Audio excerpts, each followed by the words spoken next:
கடந்த 5 ஆண்டுகள் இதேதான் சொன்னாங்க, மாதந்தோறும் கணக்கெடு பணி நடைபெறும். ஆனா கிட்டத்தட்ட 5 ஆண்டுகள் இல்ல. கடந்த 5 ஆண்டுகள்ல அவங்க 343 பேர் தான் வேலைக்கு எடுத்திருக்காங்க. நம்ம இப்போ எவ்வளோ பேர் வேலைக்கு எடுக்க போகிறோம் நம்ம அனௌன்ஸ் பண்ணியிருக்கோம். ஏன்னா அசஸர்ஸ் வந்து அவங்க எடுக்கவே இல்லை. ஏன்னா ஸ்மார்ட் மீட்டர்ஸ் இந்த கன்ஃபியூஷன் வந்துட்டாங்க. நம்ம அதனால தான் மல்டி பர்பஸ் ஃபீல்டு அசிஸ்டன்ட்ற பேரில் நம்ம அசஸ்மெண்ட்டையும் சேர்த்து பண்ணுறதுக்கான ஒரு நம்ம வந்து ஆட்களை எடுக்க போகிறோம். அவர்கள் அசஸ்மெண்ட்டையும் சேர்த்து செய்வாங்க. ஸோ இதன் மூலமாக நம்ம எல்லாம் சீரமைச்ச பிறகு தான் நம்ம மேகதாது அணை தொடர்பாக உச்சநீதிமன்றம் நாடுவதற்காக தமிழக அரசு முடிவு செய்து விட்டதா ஒரு தகவல் வெளியாக இருக்க உண்மையாது இல்லை. நமக்கு இருக்கிற ஒரே ஆப்ஷன், அதாவது லீகலாக உச்சநீதிமன்றத்தை அணுகிறதா நமக்கு இருக்கிற எப்பயுமே நமக்கு இருக்கிற ஒரே ஆப்ஷன். கர்நாடகாவில் அவங்களுக்கு ரொம்ப ஒரு மனதாக அவங்களுக்கு இருக்குதுன்னா நமக்கு தண்ணி கொடுக்க கூடாதுன்றதுல கர்நாடகா 100-200 வருஷமா தரவா இருக்காங்க.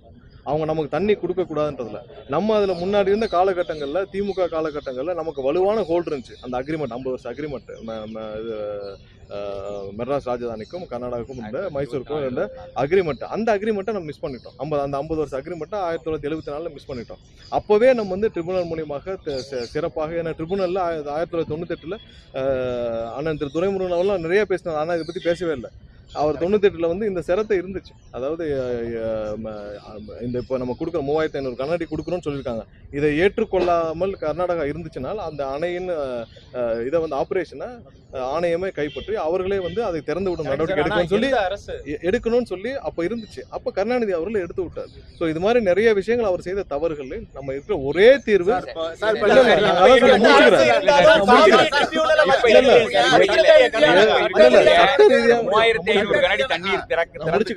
நமக்கு இருக்கிற ஒரே ஆப்ஷன் நான் முடிச்சுக்கிறேன். நமக்கு இருக்கிற ஒரே ஆப்ஷன் உச்சநீதிமன்றம் மட்டும்தான். அது போக வேற என்னென்ன ஆப்ஷன் இருக்கோ அனைத்தையும் முதல்வர் ஆராய்ந்து விரைவாக அறிவிப்பார். ஏன்னா நம்ம உச்சநீதிமன்றம் அணுகிறது கண்டிப்பா அணுகுவோம். அது மட்டும்தான் ஒரே ஆப்ஷன். அதுக்கடுத்து ஒவ்வொரு லீகல் பொசிஷனிங் தான் நமக்கு இருக்கிற ஒரே ஆப்ஷன். அது கண்டிப்பா செய்யும். அது இல்லாமல் ஒன்றிய அரசுக்கு தேவையான அழுத்தங்கள், ஏன்னா ஒன்றிய அரசுடைய அமைச்சருக்கே இதுல தெளிவில்லை. அவரே கர்நாடகருக்கு சப்போர்ட்டா கர்நாடகம் வந்து ஏன் கட்டக்கூடாதுன்னு பேசுறாரு. அவருக்கே இதுல புரியல. கடைசி வந்த 2018 தீர்ப்புலையும் என்ன சொல்லியிருக்குன்னு புரியல. அதையும் படிக்கல. அது இல்லாமல் ஒன்றிய அரசுடைய அமைச்சரும் பேசியிருக்கிறார், தமிழகத்துக்கு எதிராக பேசியிருக்கிறார், தமிழக ஒரு விரோதி மாதிரி பேசியிருக்கிறார். ஒன்றிய அரசுக்கும் எங்களுடைய அந்த அமைச்சருக்கும் எங்களுடைய கண்டனத்தை ஆல்ரெடி தெரிவிச்சிருக்கோம். 3500 மதிக்காமல் வந்து கர்நாடக அரசு வந்து சண்டித்தனம் பண்ணிட்டு இருக்கு. இதை வந்து பேச்சுவார்த்தை மூலமா வழிக்கு கொண்டு வரணும் அப்படின்னு சொல்லிட்டு தவக அரசு முயற்சி பண்றது வந்து மடமைத்தனம் அப்படின்னு சொல்லி சீமான் வந்து சொல்லியிருக்காரு. இல்ல நம்ம தான் சொல்லிட்டோமே. இதுல என்ன பொசிஷன் இருக்கு? நம்ம லீகலா உச்சநீதிமன்றம் மூலமாக தான் நம்ம அணுக முடியும். கடந்த காலங்கள்ல தொடர்ந்து நீதிமன்றம் கண்டிப்பா நம்ம ஒரே ஆப்ஷன். ஏன் ஒண்ணு இல்ல, ஒரு கெசட்ல நோட்டிபிகேஷன் 2007 வந்ததை நம்ம கெசட்ல அப்ப இருந்த திமுக அவங்களுடைய கூட்டணி கட்சி இருந்துச்சு. அவங்க கெசட்ல நோட்டிபிகேஷன் கொண்டு வரதுக்கு எத்தனை வருடம் அப்ப இருக்கிற அம்மா அவர்கள் போராடினாங்க. 7 வருஷம் போராட வந்துச்சு. 2013 வரைக்கும் நீங்க கெசட் நோட்டிபிகேஷனுக்கு 7 வருஷம் 8 வருஷம் நீங்க வந்து சுப்ரீம் கோர்ட் வரைக்கும் போராட வேண்டியிருந்துச்சு. சாதாரண நீங்க வந்த தீர்ப்பை கெசட்ல நோட்டிஃபை பண்றதுக்கு, அப்புறம் ஆணையத்தை கிரியேட் பண்றதுக்கு 2018 வரைக்கும் அவ்வளவு போராட வேண்டியிருந்துச்சு. ஸோ இந்த இன்டர்ஸ்டேட் இஷ்யூல இது மாதிரியான வேலைகள் தான் நடக்குது. இதுக்காவது ஒன்றிய இதுல யாரு அரசு தானே சார் இப்ப இருக்கு. காங்கிரஸ் உங்க தோழமை கட்சி தானே சார், அழகா பேசலாமே, ஏன் வர வேண்டாம்னு சொல்றாங்க. மாநிலங்கள் இதுல எதுவும் செய்ய முடியாது. ஒன்றிய அரசு தான் செய்ய முடியும். ஒன்றிய அரசு தான் செய்ய முடியும். எந்த மாநில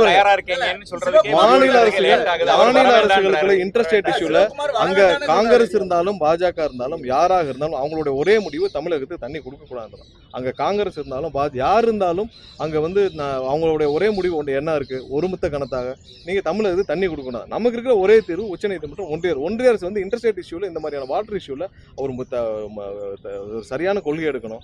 எல்லா விஷயத்தையும் இந்த மாதிரி கேட்காமல் இருக்கும் மாநிலங்களுக்கு அந்த டேமோட ஆபரேஷனை ஒன்றிய அரசு எடுத்து நடத்த வேண்டும். ஏன்னா இதெல்லாம் இன்டர்ஸ்டேட்ல சால்வ் பண்ணும். எத்தனை வருஷம் இதே மாதிரி ஒரு கடநிலை மாநிலங்களான தமிழக மாதிரி மாநிலங்கள்லாம் எவ்வளவு போராட எவ்வளவு கஷ்டப்பட வேண்டியிருக்கு.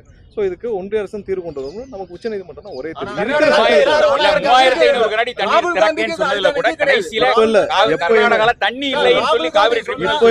எப்பயுமே அன்புமணி என்ன சொல்றாருன்னா, ராகுல் காந்தி சொன்னார்னா தண்ணி வந்துரும் அப்படின்னா அன்புமணி சொல்றாரு. ஏன் அவரோட இதே அன்புமணி அவர்கள் தான் கூட்டணியில் இருந்தார் காங்கிரஸோட. அப்போ கெசட்ல நோட்டிபிகேஷன் வரப்போ என்ன பண்ணிருக்காரு? ஸோ இன்டர்ஸ்டேட் இஷ்யூல நமக்கு இருக்கிற ஒரே தீர்வு உச்சநீதிமன்றம் தான்.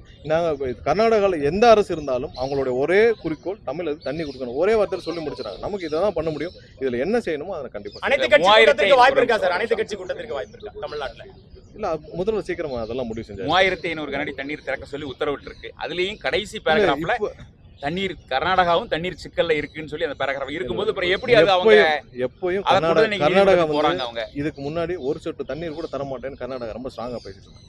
எப்பவும் கர்நாடகாவில் எந்த அரசு இருந்தாலும் அவங்களோட ஒரே குறிக்கோள் தமிழகத்துக்கு தண்ணீர் கொடுக்க கூடாது தான். அவங்க எப்போ இருப்பாங்க, இதுக்கு முறையான தீர்வு நம்ம லீகலாக நாடு